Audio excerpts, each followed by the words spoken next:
Hey everyone, welcome to Adventures in Everyday Cooking, where every day can be an adventure in your kitchen. My name is Heather, and today we are continuing on in our soup series.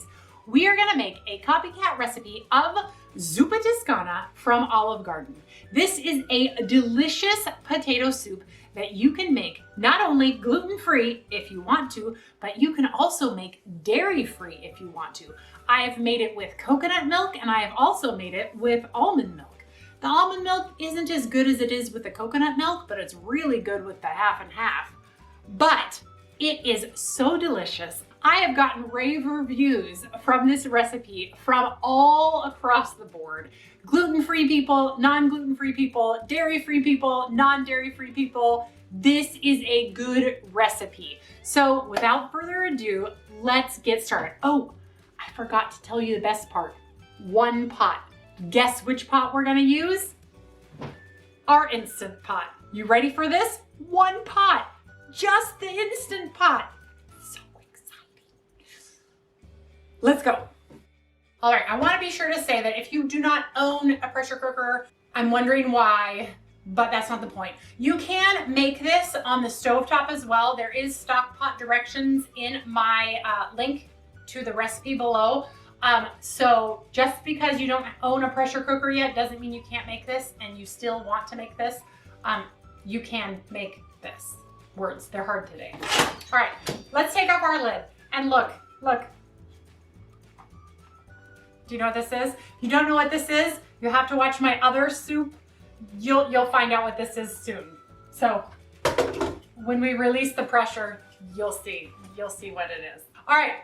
First thing we're going to do is we are going to get our sausage into our Instant Pot inner pot. And as I mentioned, this is a one pot meal. So all of our food, everything is going to be made inside of our pot itself. All right, into the pot, we are going to put all of our Italian sausage. Now, you can definitely put in a hot or a flavored sausage here. I have done it with a spicy Italian sausage, but we're just gonna use mild today because the person that's receiving this needs mild. But because I love this soup so much, I have a second batch in a second Instant Pot right over there for me. All right, so let's get our pot on saute sear for the moment because we want to actually brown our sausage inside the pot. All right, so let's just break up that sausage and get it to starting to brown. Okay, so while that is starting to brown, we're gonna deal with any other ingredients that we might have. So let's go ahead and deal with our kale. It needs to be washed and cut into bite-sized pieces. So bite-sized, we're gonna go ahead and say is probably a third of that, so like this. So I will probably break it up into little bite-sized pieces like this. So I'm gonna give that a good wash. All right, and we're just gonna cut the kale into bite-sized pieces. And you don't have to use kale, you can use spinach. But kale, is a superfood and it's super good. So if you're not a fan of kale, maybe just try kale once in this recipe. And then if you don't like it, use spinach next time. Just make sure the kale is in bite-sized pieces. All right, and once the sausage is cooked, let's go ahead and fish it out. And if your sausage had a lot of oil and left behind a lot of oil, go ahead and discard any of that oil. But it looks like my sausage actually was okay. I'm not sad about how much oil is left in that pan because now I'm gonna go ahead and do my bacon. The recipe calls for about 1/4 of a cup of bacon. This is about 1/2 of a cup of bacon because no one needs that kind of negativity in their life. So we're just going to brown this bacon, and then we're gonna fish out that bacon and leave the grease in the pan, and then we're gonna do our onions in it, and then our soup is gonna be ready to go together and go. All right, it's time for that to come out. Woo. And I'm gonna go ahead and drain maybe half of that bacon grease off, and then I'm gonna add my onions right in. All right, now we're just gonna cook these for about 5 minutes until they're a little bit soft. Then I'm gonna add the garlic. All right, time for us to get our garlic in. So I'm gonna do 2 cloves of garlic. And then I'm going to stir that up for just about a minute. And then we are gonna start combining all of the things. All right, so let's put in 1 tablespoon of rosemary and herb. Whoa, heaping tablespoon apparently. 1 tablespoon of rosemary and herb. All of our sausage. All of the bacon, but not all of the grease. So get yourself a slotted spoon. All right, let's give that a good stir. All right, and now we are going to put in our diced potatoes. The recipe calls for 4 to 6 russet potatoes. My potatoes today were humongous, so 4 to 6 was an awful lot. So I'm just gonna eyeball this and put in about as much as I think that I need and use the rest for potato salad later in the week. So just eyeball it. I'm gonna call like this 1 potato, and I'm gonna call that good. All right. And now we're gonna add our chicken broth. The original recipe only called for 4 cups of chicken broth, but every time I made it, I needed 8 cups of chicken broth. So now I've changed the recipe to say start with 8 cups of chicken broth and then add from there. So here I have 8 cups of chicken broth, and you definitely want enough chicken broth to cover all of the potatoes and then some. So as you can see, 4 cups would not have done much of anything. So this is perfect. 8 cups covers it just the way that it needs to be. So give this a good stir. Make sure that everything is stirred up really nice and well.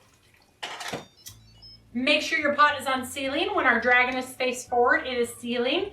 And we're gonna set our pot on 8 minutes.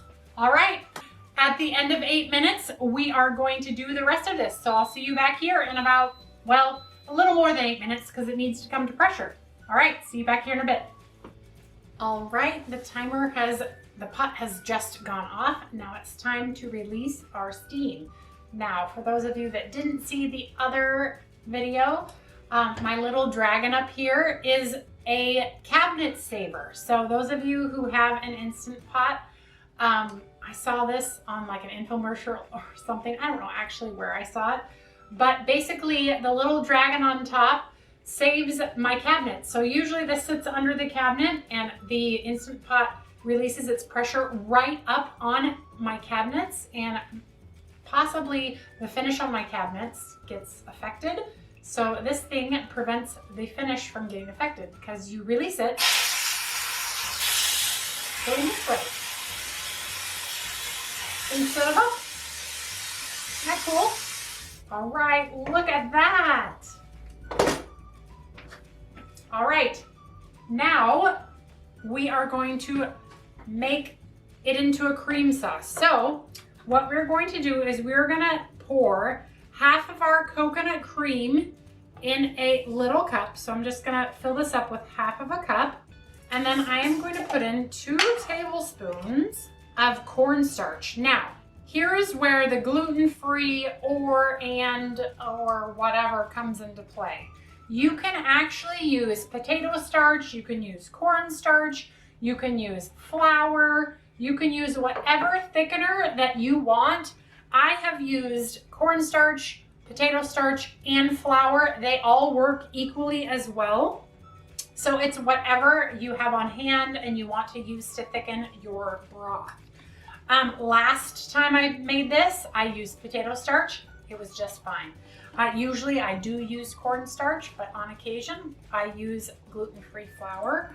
But I have used regular flour when I'm making it for a non-gluten-free person. So the half of a cup with the thickener goes in first. Oh, let's turn the pot to saute real quick. And we are gonna turn that on saute, and we are gonna add in our thickened milk and our other half of a cup of thickened milk. And if you are using half and half, you would do the same thing with your half and half right now. All right, and we just want that to thicken up just a little, and it will only take about 3 minutes. So in the meantime, if you haven't cut your kale, go ahead and do that now. You're also going to want to taste for salt and pepper in just a second before you add your kale. There we go. Okay, perfect. All right, once that is thickened, and it won't get super thick, but you'll see it start to thicken. We're gonna go ahead and start adding our kale. And you're gonna wanna add the whole bunch of kale, and we're just gonna add it for just a second, and we're just gonna wilt it just enough, and then the soup will be done. All right, here we go.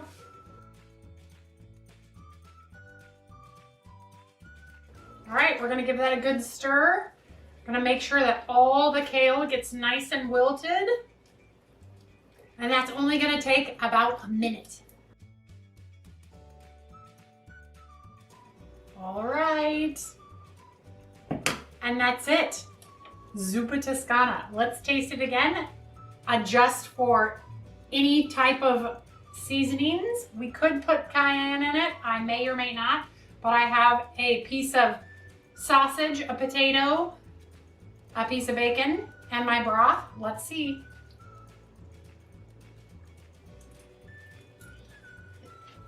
Woo. That is good stuff. That's good eating, y'all. Oh goodness, that is good. Well, I don't remember where I first found this version of this recipe, but I have loved it for the last couple years, and I make it often, and it is so delicious. And if you like Olive Garden's Zuppa Toscana, you should totally try this out. It is really hearty and delicious and so good. I want to make myself a bowl of it, but I realized I just told you that this one was for my friends, and it is indeed for my friends. And the one that's for us is over there in the Instant Pot right now. So maybe in just a moment, I will come back on here and taste mine, but I'm gonna go ahead and package this up for my friends so that they can come pick it up. I have a confession. The store I stopped at didn't have the same kale. I had to get bagged kale for mine and fresh kale for hers. The bagged kale had a little bit of weedy bits, and I didn't pick them out. So mine is not as pretty. The question though is how she tastes. And I already know she tastes great.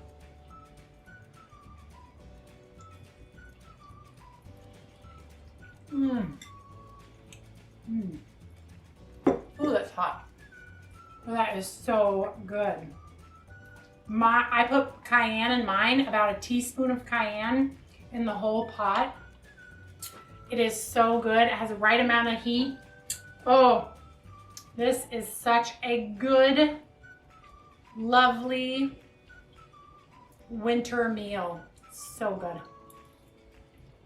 Ah, so hot. Still boiling. That's how hot it is. Ooh. Oh, but it's so warm, so delicious, so hearty. Oh man. If you like Italian soups, you should try Zuppa Toscana. Alright you guys, if you enjoyed that video, give it a like, share it with your friends, and subscribe to my channel.